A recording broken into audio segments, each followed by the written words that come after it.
Magandang araw mga bata! Kanina, tinalakay natin ang properties ng multiplication. Narito ang video na kung saan ay tatalakayin kong muli kung ano yung napag-aralan natin kaninang umaga. Isa-isahin nga natin muli ang mga properties ng multiplication. Tingnan ang halimbawa na nasa show me board. Meron tayong dalawang multiplication sentence. Anong mapapansin mo sa dalawang factors na meron sa multiplication sentence na to? Tama! Ang una ay 7 times 5 equals 5 times 7. Pareho lang ba ang factors ng dalawang multiplication sentence na to? Tama ka! Pareho lang sila ng factors. Anong pinagkaiba? Nagpalit lamang sila ng pwesto. Sa palagay mo, kung magpalit ng pwesto ang factors na to, ang sagot ba ay maiiba? Magaling! Natatandaan mo pa yung tinalakay natin kanina. Ang factors na to, kahit magpalit ng pwesto ang 7 at 5, equals pa rin siya sa 5 times 7. Dahil ang 7 times 5 ay 35. At kahit baliktarin natin ito, gawin nating 5 times 7, 35 pa rin.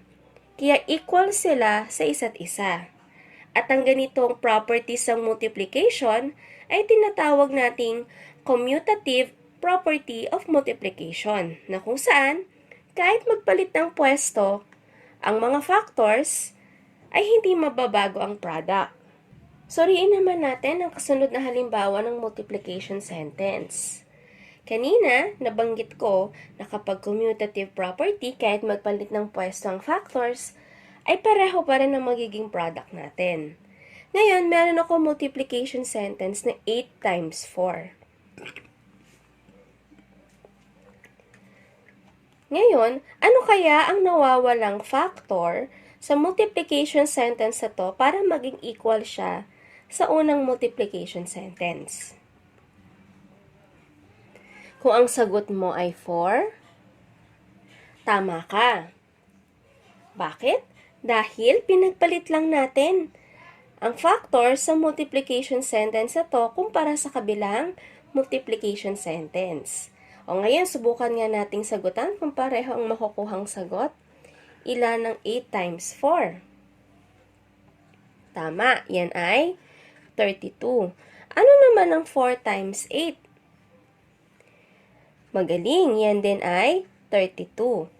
Kaya itong ayos ng multiplication sentence na nakikita mo ay tinatawag ulit natin na commutative property. Sa pagkakataong ito, tayo naman ay naghahanap ng nawawalang factor. At para makuha yon, titingnan lang natin ang kabilang multiplication sentence na kung saan kumpleto ang kanyang factors. At kung mapapansin mo, pareho pa rin ang product nito.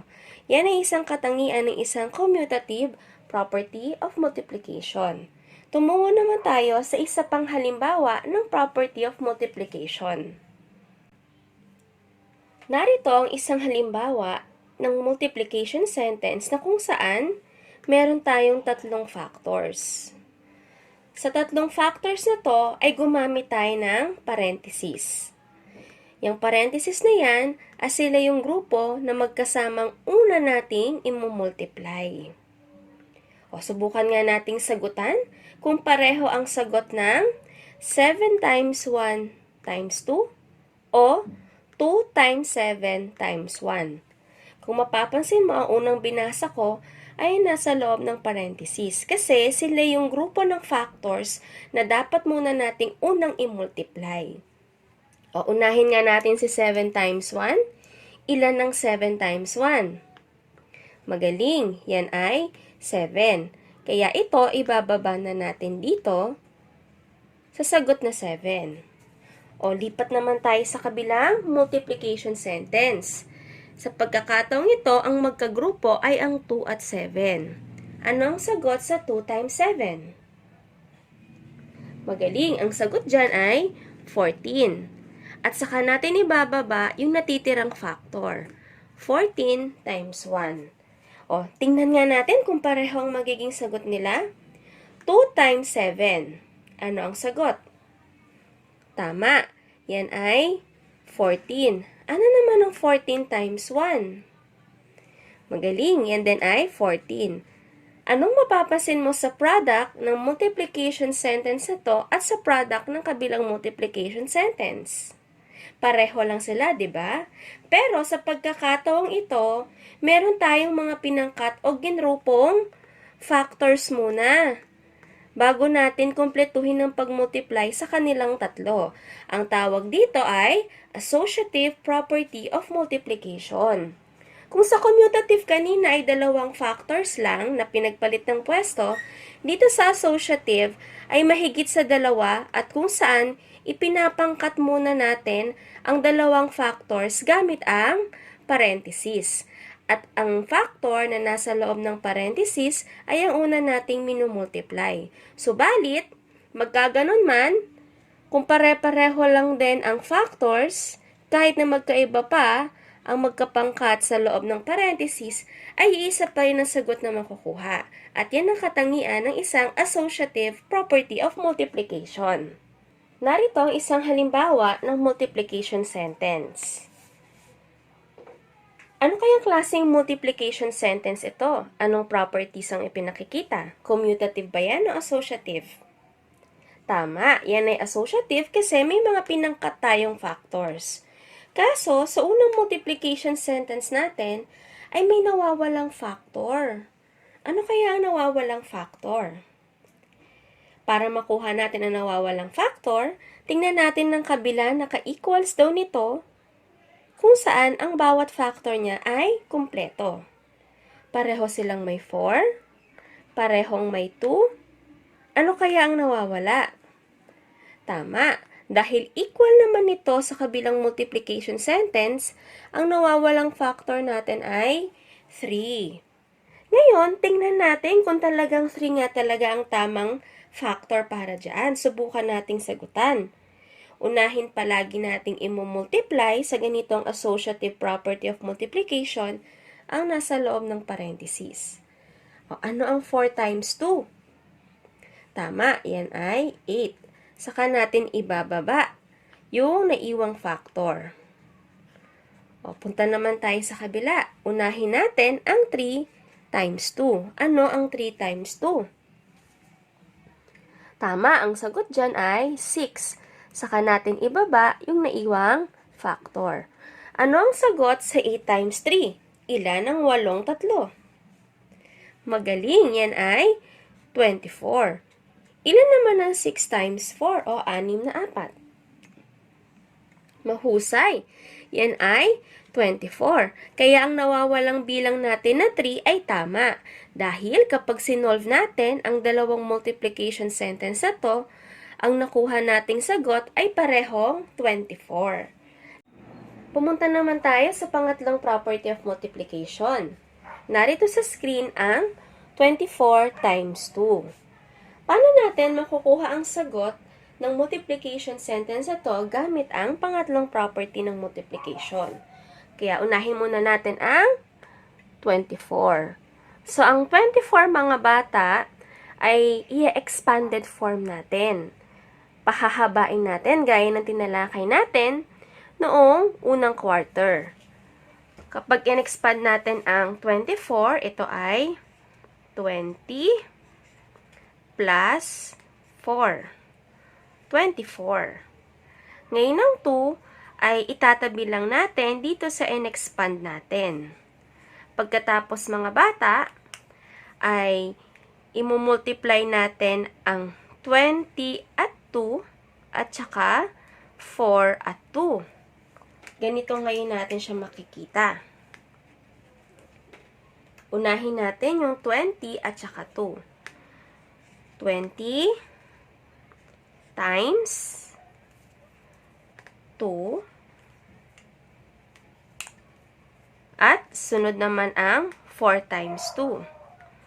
4 times 2. Pagkatapos, lalagyan natin ng plus sign dito. Bakit? Kasi pagsasamahin natin ang magiging product ng 20 times 2 at 4 times 2. O, ilan ngayon mga bata ang dalawang 20? Sige nga, 20 times 2 ay ilan? Magaling, ang dalawang 20 ay 40. Ilan naman ang 4 times 2? Apat na tigda dalawa. Mahusay, yan ay 8. Ngayon, pagsasamahin na natin ang partial product ng 20 times 2 at 4 times 2. Ilan ngayon ang magiging final product natin para makuha ang sagot na 24 times 2? Mahusay, yan ay 48. Sa ganitong paraan mga bata, na kung saan ay kinuha muna natin ng expanded form ng 2-digit natin na factor. Ang tawag natin dito ay distributive property of multiplication. Lagi lang tatandaan, sa distributive property, kapag meron tayong 2-digit multiplicand, ina-expand muna natin ito at pinararami sa ating multiplier. Subukan pa nga natin ng isa pang halimbawa. Ngayon, subukan nga nating sagutan ang nakikita mong solution dyan sa iyong screen gamit ang distributive property of multiplication. Meron tayong multiplication sentence na 7 times 14. Gaya na sinabi ko kanina, yung ating 2-digit factor ay gagawin natin sa paraan na expanded form. Paano natin pahahabain ng 14 para maisulat natin sa solution na nakikita mo ngayon sa iyong screen?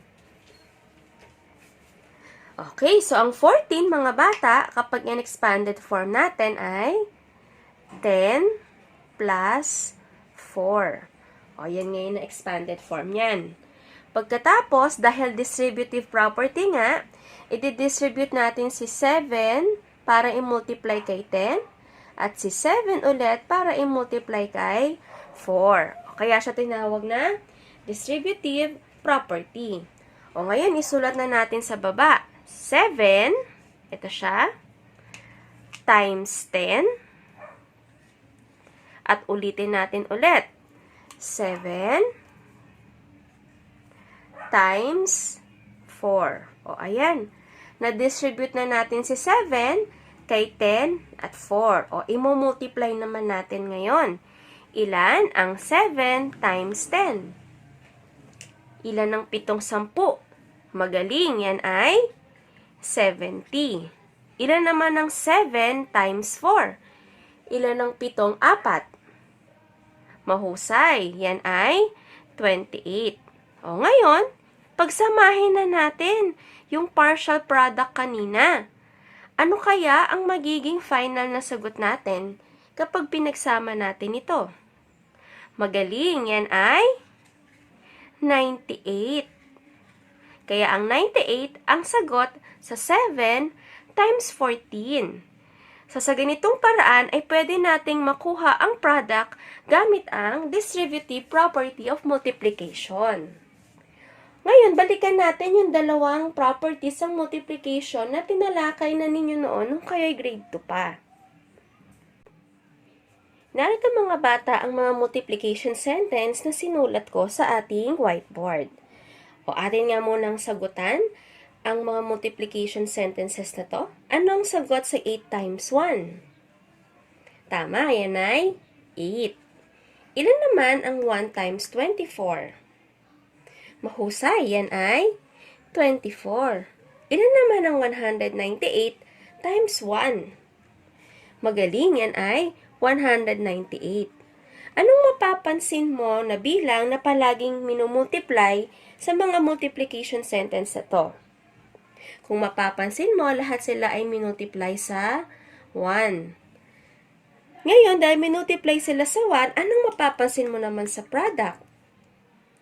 Magaling. Kung ano yung number na i-multiply sa 1, yun din ang nagiging sagot. Ang tawag dito na kung saan lahat ng bilang na minumultiply sa 1, ang sagot ay yung kasama niya, ang tawag dyan ay identity property of multiplication. Bakit palagi ang sagot ay yung kasamang bilang na factor ng 1? Dahil uulitin mo lang naman ng isang beses. Dahil isang beses mo lang siya uulitin, hindi naman ito mababago. Kaya identity property ang tawag dito. Lipat naman tayo sa kabilang multiplication sentences. O, subukan nga nating sagutan. Ilan ang 0 times 6? Mahusay, yan ay 0. Ilan naman ang 18 times 0? Magaling, 0 ulit. Ano naman ang 0 times 324? 0 ulit. Anong mapapansin mo naman ngayon sa multiplication sentences natin na to? Tama, lahat sila ay minultiply sa 0. At ano ang naging sagot? 0 pa rin. Bakit 0? Dahil ang katumbas niya ay 0, ibig sabihin ay wala, kaya ang product natin ay magiging 0. Kaya ang tawag dito mga bata ay zero property of multiplication. Yan naman ang dalawang properties ng multiplication na natalakay mo nung ikaw ay grade 2 pa. So, lagi lang tatandaan, meron tayong 5 properties ng multiplication. Una ay commutative property. Pangalawa, associative property. Ang ikatlo ay distributive. At itong dalawa ay ang identity property at zero property of multiplication. Ngayon, kung meron ka pa rin hindi maunawaan sa mga tinalakay ko, ay pwede mong balik-balikan ng ating video. So, maraming salamat mga bata sa iyong pakikinig. Paalam!